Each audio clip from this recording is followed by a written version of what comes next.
So what's up guys, Riotbox here and welcome to a brand new episode of the F1 2019 Career Mode. We're here for the next round, which is the Italian Grand Prix at the Monza circuit, a lovely circuit. And as you can see in today's qualifying session, it is wet, tricky conditions. They're not quite full wets, they're just intermediate conditions, so a little light drizzle going on around here at the Italian Grand Prix, and we're setting an okay lap time as we're going to come across the line. We've just been following around Kimi Raikkonen, so it'd be good if we could beat his lap time there, and indeed we do. We go fastest overall so far, so a pretty good lap time in the end. I'm pretty happy with that. I'll take that, and hopefully it's enough to get us into Q2 and we retire from the session. And it was just about enough to get P15. We got the last place into Q2 then.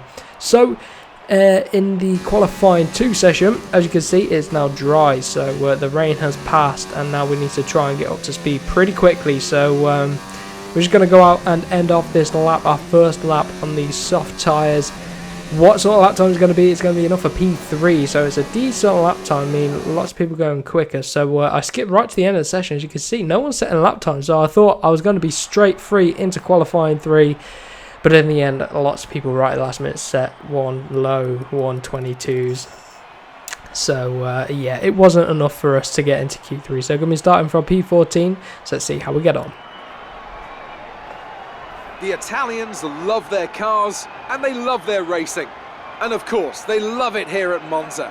Home race for Ferrari, of course, who've had 18 wins here since 1950. But you know, there's not been so much luck for the locals in the cockpit recently. The last Italian driver to win this race was back in 1966. So what now? I think it's time to make some more history here today. With me today, of course, is Anthony Davidson. Why don't we discuss McLaren? What do you make of their performance so far this season? Well, the atmosphere within that team seems very positive at the moment.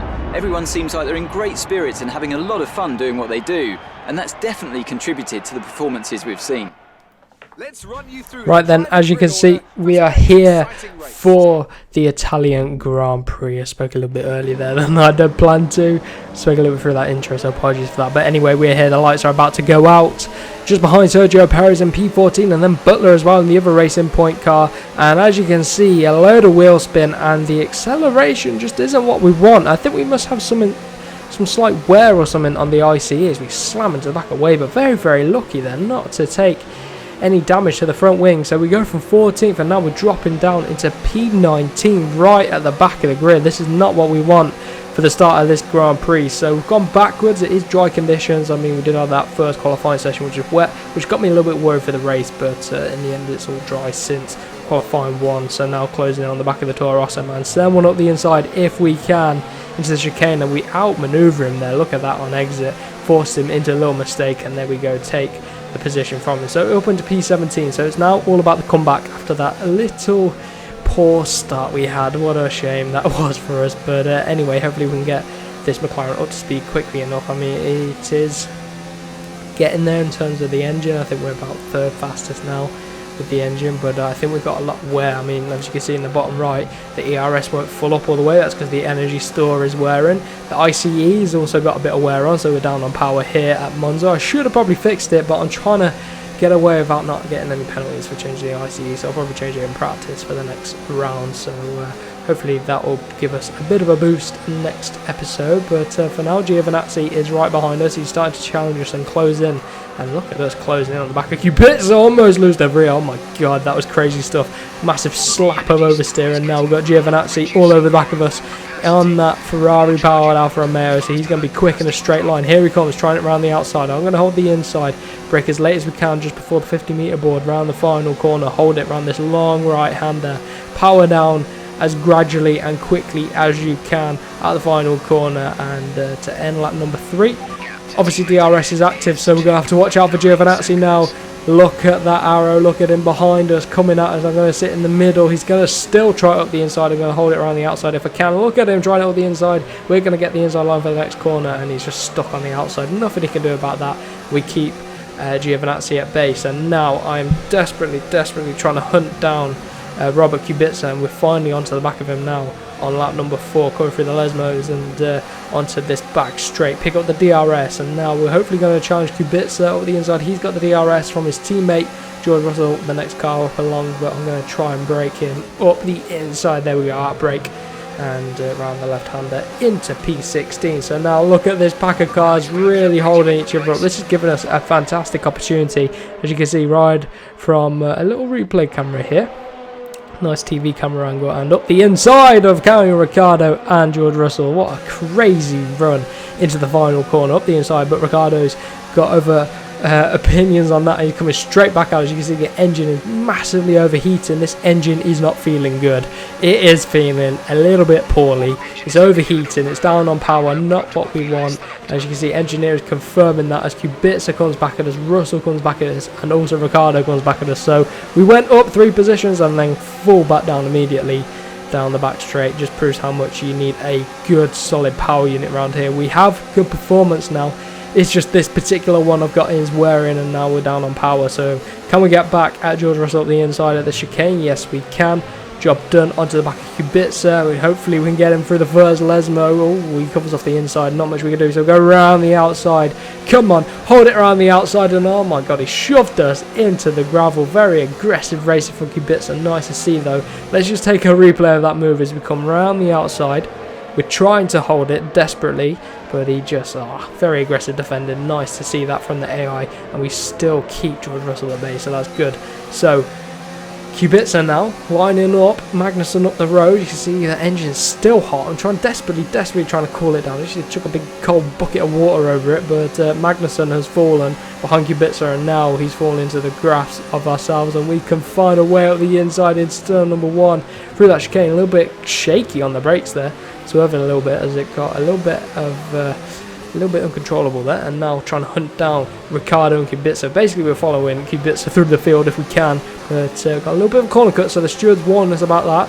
A little bit of mistake into turn 1, but now all over the back of Daniel Ricciardo. Can we re-overtake him for P14 and follow Kubica through? I think we might be able to. We've used overtake mode, brake in then into the chicane, a lock up from Kubica up ahead. So his tyres, are they starting to go off? I don't know, they probably are. Like mine are starting to go off. I'm running very deep into the final corner trying to defend from Daniel Ricciardo, who comes back at us at the end of that straight, and now we're going to be coming into the pits. Kubica comes to the pit as well.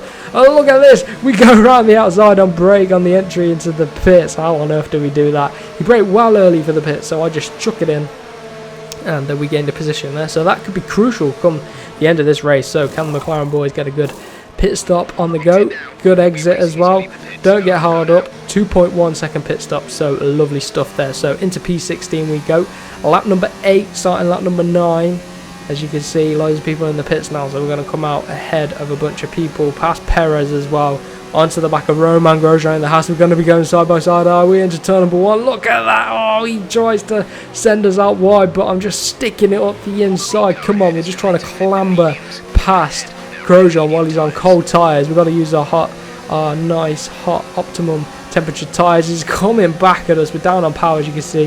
That Haas quick in a straight line, and it's actually a pretty goddamn quick car, the Haas. It's the best of the rest, apart from the top 3 teams. But we clear Romain Grosjean, and Hulkenberg is next up the road. So can we chase down the German in that Renault car? I mean, Giovinazzi coming out of the pits, we're going to keep it ahead of him. Then we've got our teammate Lando Norris coming out the pits. It's going to be another situation like we had with Grosjean, but I've got to be careful because he's my teammate Norris.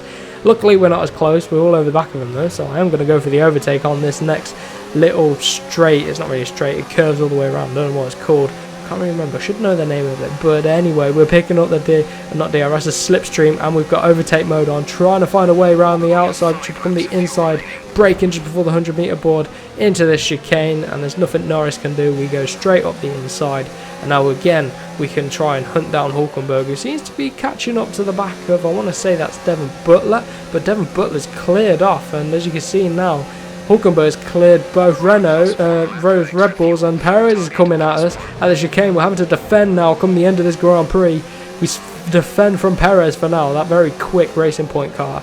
Obviously powered by the Mercedes power unit, which is a very strong power unit in this season of career mode, and Perez is still all over the back of us, and we're going to be coming on to the final lap now. Can we fend off Sergio Perez behind? Norris is behind Perez, but I don't think he's going to be much of a challenge.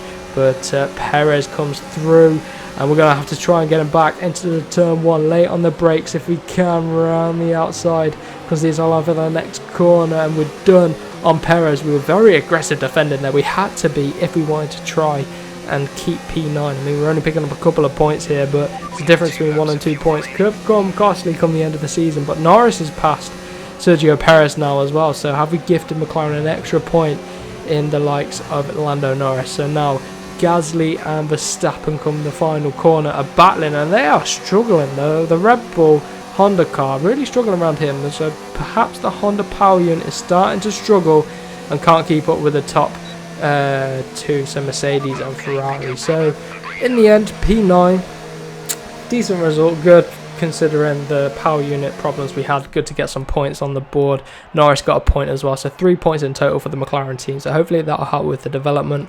But it's coming towards the end of the season, so the development race is heating up, but we're also going to have to start turning our attention to the next season's car, because I guaranteed there'll be regulation changes. As you can see, still 8 points behind Gasly. So that's it for today's episode. If you have enjoyed, remember to smash the like button, share it around friends, and don't forget to subscribe for more F1 and MotoGP career mode content.